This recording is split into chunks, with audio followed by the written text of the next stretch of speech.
और सीधे आपको ले चलते हैं, प्रधानमंत्री नरेंद्र मोदी अपने संबोधन में क्या कुछ कह रहे हैं, सुनाते हैं आपको।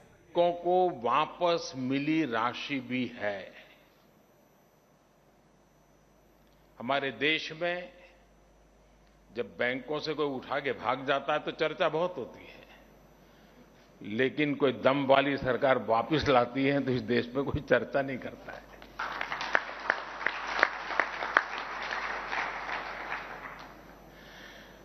पहले की सरकारों के समय जो लाखों करोड़ रुपए फंसाए गए थे, उनमें से 5 लाख करोड़ रुपए से अधिक की रिकवरी की जा चुकी है। हो सकता है आप उस लेवल के लोग बैठे हैं, आपको 5 लाख करोड़ बहुत बड़ा नहीं लगता होगा,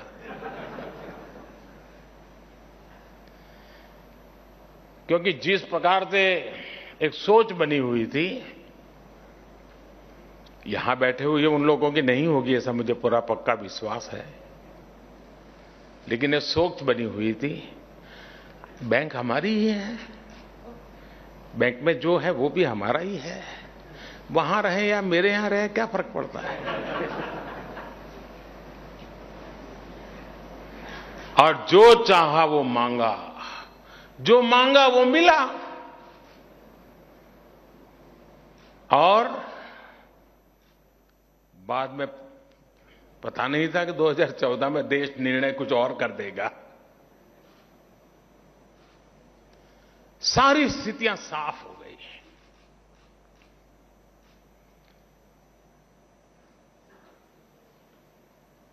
साथियों, जो ये पैसे वापस लेने वाला हमारी कोशिश है,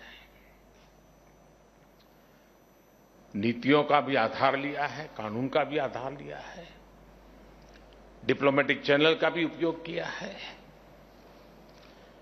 और मैसेज भी बहुत साफ है कि यही एक रास्ता है, लौट आइए। और ये प्रक्रिया आज भी चल रही है।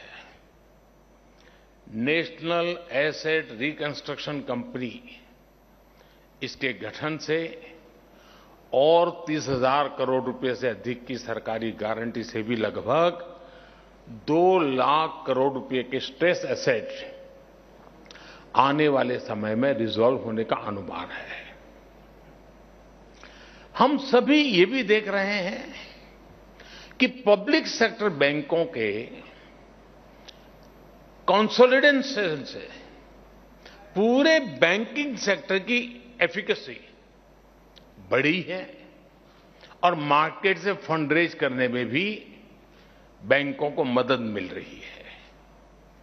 साथियों, ये जितने भी कदम उठाए गए हैं, जितने भी रिफॉर्म्स किए गए हैं, इससे आज बैंकों के पास एक विशाल और मजबूत कैपिटल बेस बना है।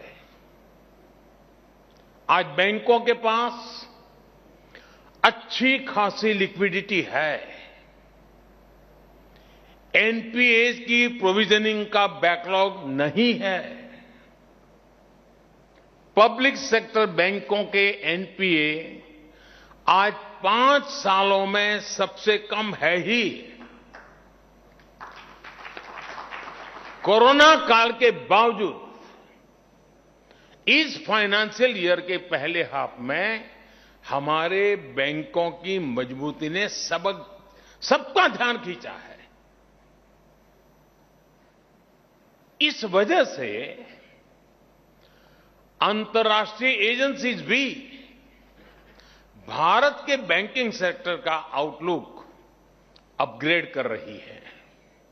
साथियों, आज भारत के बैंकों की ताकत इतनी बढ़ चुकी है कि वो देश की इकोनॉमी को नई ऊर्जा देने में, एक बड़ा पुश देने में, भारत को आत्मनिर्भर बनाने में बहुत बड़ी भूमिका निभा सकते हैं। मैं इस फेज को भारत के बैंकिंग सेक्टर का एक बड़ा माइलस्टोन मानता हूं। लेकिन आपने देखा होगा माइलस्टोन एक तरह से हमारी आगे की यात्रा का सूचक भी होता है। मैं इस फेज को भारत के बैंकों के एक नए स्टार्टिंग पॉइंट के रूप में भी देख रहा हूं। आपके लिए ये देश में वेल्थ क्रिएटर्स और जॉब क्रिएटर्स को सपोर्ट करने का समय है। जो अभी आरबीआई गवर्नर ने जॉब क्रिएशन की चर्चा की, मैं समझता हूं ये समय है। आज समय की मांग है कि अब भारत के बैंक अपनी बैलेंस शीट के साथ साथ देश की बैलेंस शीट को बढ़ाने के लिए भी प्रोएक्टिव होकर काम करें।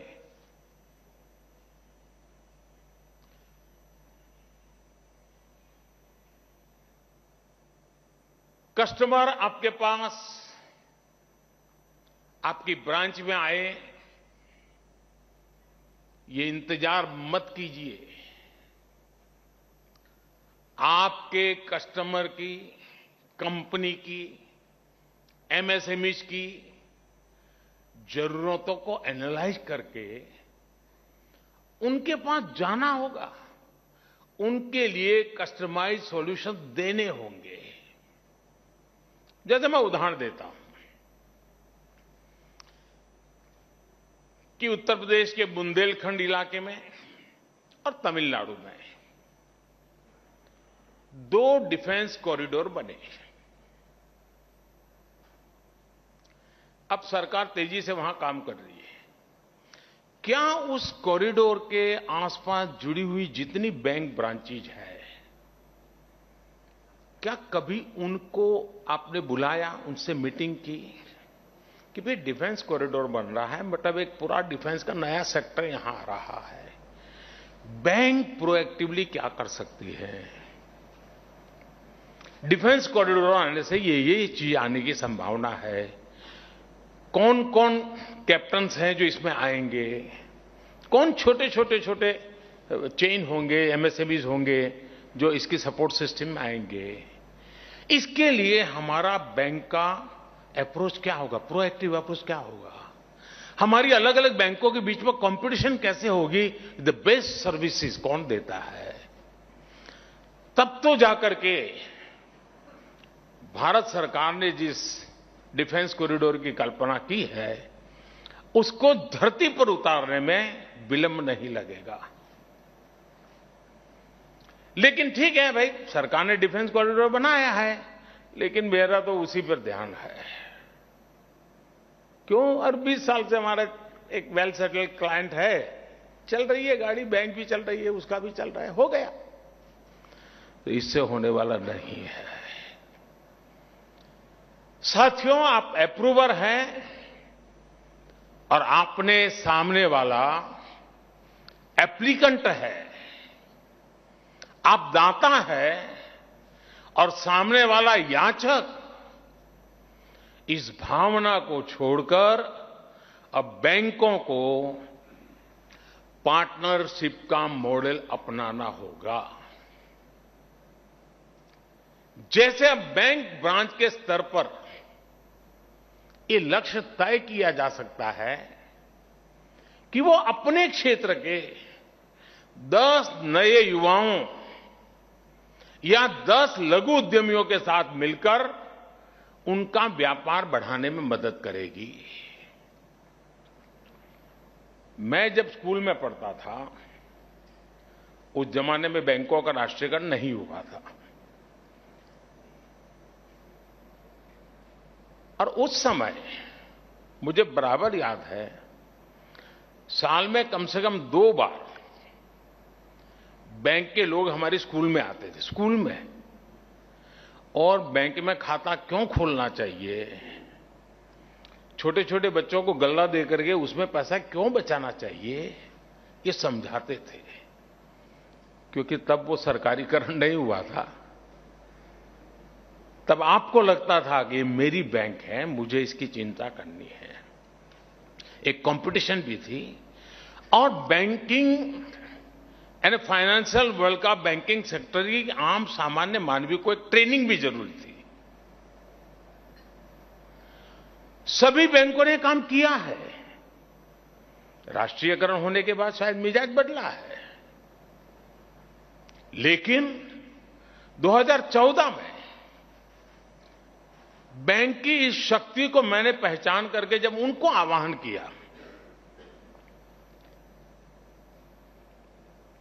कि मुझे जनधन अकाउंट का मूवमेंट खड़ा करना है, मुझे गरीब की झोपड़ी तक जाकर के उसको बैंक खाते खुलवाने हैं। जब मैं मेरे अफसरों से बात कर रहा था तो बहुत विश्वास का माहौल नहीं बनता था, आशंकाएं रहती थी कि यार ये कैसे होगा। तो मैं कहता था भाई एक जमाना था कि बैंक के लोग स्कूल में आते थे, तय तो करो, इतना बड़ा देश और सिर्फ 40% लोग बैंक से जुड़े हो, 60% बाहर हो, ऐसा कैसे हो सकता है। खैर बात चल पड़ी और यही बैंकिंग सेक्टर के लोग, राष्ट्रीयकरण हो चुकी बैंकों के लोग, जो बड़े बड़े उद्योगपतियों के साथ ही बैठने की आदत बन चुके थे, वो लोग जब देश के सामने एक लक्ष्य रखा कि हमें जनधन अकाउंट खोलना है, मैं आज गर्व के साथ सभी बैंकों का उल्लेख करना चाहूंगा, सभी बैंकों के हर छोटे मोटे मुलाजिम का उल्लेख करना चाहूंगा जिन्होंने इस सपने को साकार किया और जनधन अकाउंट फाइनेंशियल इंक्लूजन की दुनिया में दुनिया के सामने एक बेहतरीन उदाहरण बन गया। ये आप ही के तो पुरुषार्थ से हुआ है। और मैं मानता हूं कि प्रधानमंत्री जनधन जो मिशन निकला, वो बीज बोया था तो 2014 में, लेकिन आज इस कठिन से कठिन कालखंड में दुनिया डगमगाई, भारत का गरीब टिका रहा क्योंकि जनधन अकाउंट की ताकत थी।